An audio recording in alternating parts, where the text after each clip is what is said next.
If we think of protests as an unusual thing in Iranian life, then yes, we might think of what's going on here as a big change.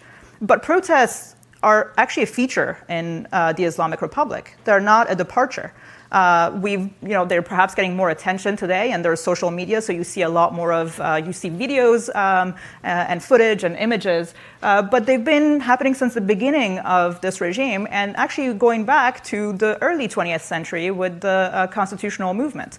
So protests, discontent, reform efforts are all part of, an inherent part of Iranian public life. And if you go back again to 2009 and then later into 2012 and then 2017 and 2018, people have been predicting that the Islamic Republic will collapse. And actually there's a joke that goes around in Iranian families, which is, inshallah next year in Tehran.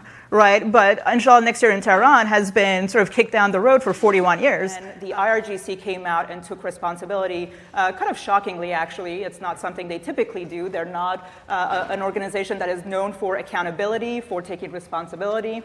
And they did that for a change, saying that they had down the airliner accidentally, and they tried to take responsibility for that. Iran can't choose to ignore what is going on in Iraq because ISIS actually poses a viable threat to Iranian borders. The Iranian view, which is actually quite different from some other countries, and especially Sunni majority countries' views.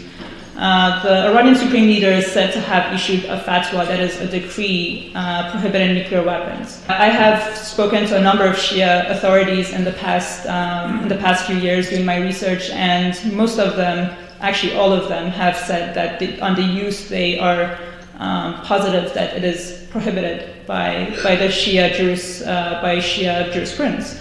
And one of the reasons they say this is that very similar to principles that we have in international law. There are reports that Iran's foreign minister, who's the face of Western engagement, is also going to be sanctioned by the end of the week. Someone like Zarif, who has been the face of engagement with the West, well, you've lost a lot of your political capital.